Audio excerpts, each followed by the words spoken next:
Assalamualaikum warahmatullahi wabarakatuh. Halo teman-teman semua, kembali lagi bersama saya Raffi Ahmad Razak dari Razaker. Dan di video kali ini melanjutkan dari video sebelumnya yang membahas mengenai pilotnya Sritex. Jadi bos Sritex itu bilang bahwa komisaris utama Sritex ya, jadi Pak Iwan Setiawan namanya, menyebut peraturan Menteri Perdagangan Permendag nomor 8 tahun 2024 tentang kebijakan dan pengaturan impor mempengaruhi lesunya bisnis tekstil di Indonesia. Emang seberapa parah sih teman-teman industri tekstil ini sampai raksasa sebesar Sritex itu pilot. Jadi Permendag nomor 8 tahun 2024 itu berisi tentang perubahan ketiga atas Permendag nomor 36 tahun 2023 tentang kebijakan dan pengaturan impor. Perubahan peraturan itu dilakukan untuk mengatasi hambatan impor yang membuat lebih dari 26.000 kontainer berisi barang impor tertahan di pelabuhan. Salah satu substansinya adalah tentang relaksasi pengaturan impor untuk 11 komoditas. Salah satunya itu termasuk pakaian jadi dan aksesoris pakaian jadi, tekstil dan produk tekstil, serta barang tekstil sudah jadi lainnya. Selain itu juga ada substansi yang mengatur relaksasi pengaturan pengeluaran barang impor khusus untuk komoditas yang tiba di pelabuhan tujuan dari 10 Maret 2024 hingga 17 Mei 2024. Sayangnya aturan itu justru membuat Indonesia kebanjiran produk tekstil impor dan membuat industri tekstil dalam negeri anjlok. Belum lagi pasar ekspor global saat ini sedang lesu akibat konflik geopolitik. Sehingga adanya produk impor justru membuat produk tekstil di dalam negeri sulit bersaing di pasar domestik. Akibatnya banyak perusahaan tekstil yang mem-PHK karyawannya. Sritex itu bukan satu-satunya yang terdampak. Berdasarkan data KSPN, ada 8 pabrik tekstil yang sudah tutup per Januari hingga September 2024. Sedangkan dari Januari hingga pertengahan Oktober 2024, itu tercatat ada 15.500 pekerja di industri tekstil yang ter-PHK. Jumlah ini bisa saja bertambah jika semakin banyak perusahaan tekstil yang tumbang. Di sisi lain, Sritex itu sendiri akan menyumbang sekitar 20.000 pekerja yang kehilangan pekerjaannya atau yang kena PHK. Yang artinya Sritex sendiri satu perusahaan itu setara sama 8 pabrik tekstil lainnya yang udah tutup duluan teman-teman.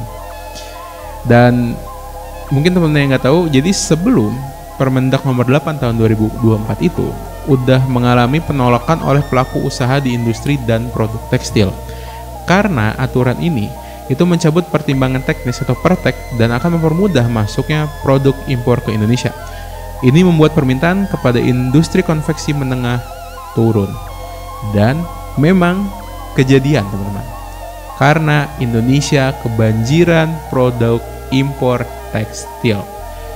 Jadi nah ini lucunya teman-teman, salah satunya yang paling besar impor tekstil kita adalah hijab teman-teman, hijab kerudung. Belum lama ini tuh hijab mahal itu diimpor dari negeri Tiongkok teman-teman, atau made in China lah. Merek hijab itu padahal terkenal dari branding lokalnya loh. Nah, jadi produk impor katanya itu menguasai 70% Tanah Abang.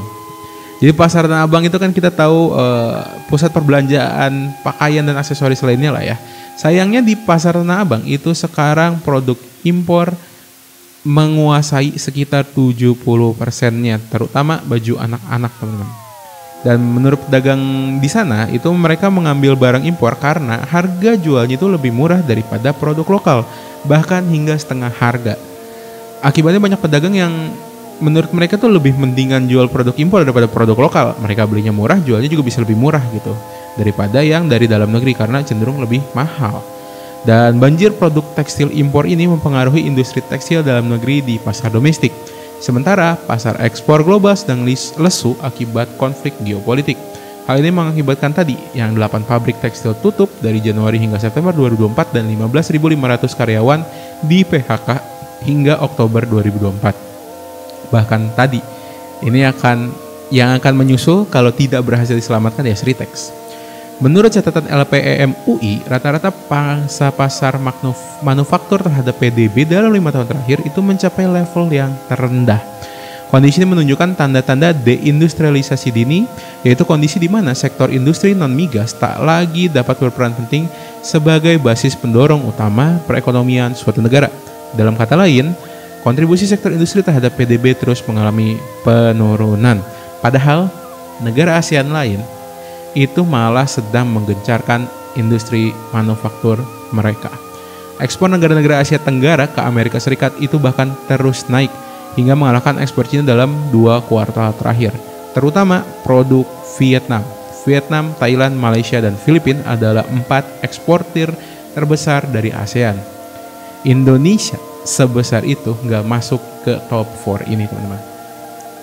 Dan yang lebih menyedihkan lagi, ini makanya saya pakai batik di video sebelumnya dan video sekarang saya sama-sama pakai batik, karena ekspor batik kita itu turun, malah kita mengimpor batik, teman-teman. Terdengar sangat aneh kan?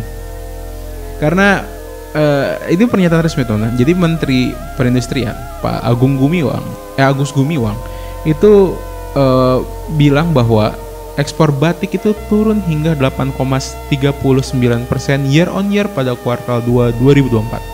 Menurutnya, salah satu penyebab ekspor batik menurun adalah karena banyaknya produk impor yang membanjiri pasar dalam negeri, tak terkecuali untuk batik. Ternyata, sejak 2012, Indonesia itu sudah mengimpor kain batik dan produk batik dari Tiongkok dengan nilai 30 juta US dollar atau sekitar 464,35 miliar rupiah. Batik dari Cina ini memiliki keunggulan yang kita nggak punya, yaitu harga yang jauh lebih murah. Bahkan waktu tahun 2019 itu keberadaan batik impor di pasar perlahan berkurang waktu 2019 sebenarnya. Karena waktu itu sedang ada pengetatan pengawasan impor tekstil dan produk tekstil yang bermotif menyerupai batik. Tapi sayangnya pada September 2024 2 bulan lalu masih ada beredar batik yang impor dari Tiongkok yang harganya jauh lebih murah atau cuman 20.000 hingga 30.000 per helai kainnya. Dimana kalau standarnya Indonesia itu harganya sekitar 100.000 per helainya. Jadi jauh banget, teman-teman. Dan ya namanya juga pedagang ya, mereka nyari untung gitu. Jadi ya nggak peduli mana impor mana ekspor, yang penting udah yang keuntungan paling gede buat mereka yang mana gitu. Dan industri tekstil dalam negeri itu saat ini sedang mengalami penurunan drastis karena tadi ekspor kita lebih sedikit dari impor kita, teman-teman.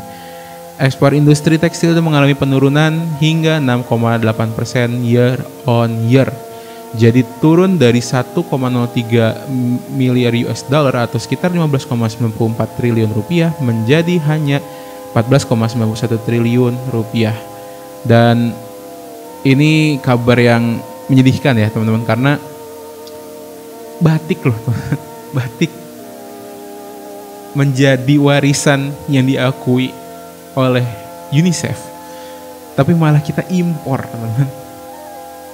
Tadi hijab, teman-teman, hijab yang digunakan oleh muslimah, di mana Indonesia memiliki penduduk muslim salah satu terbesar di dunia, impor.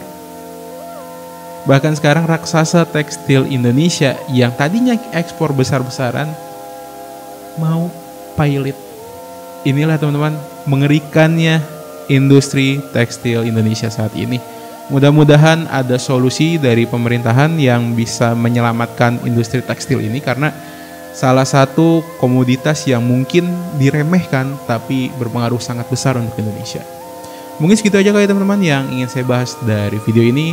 Terima kasih telah menonton video ini. Jangan lupa likes-nya, komennya, subscribe-nya, dan share-nya. Nama saya Raffi Ahmad Razak, mewakili Razakar, izin undur pamit diri. Assalamualaikum warahmatullahi wabarakatuh. Sampai jumpa.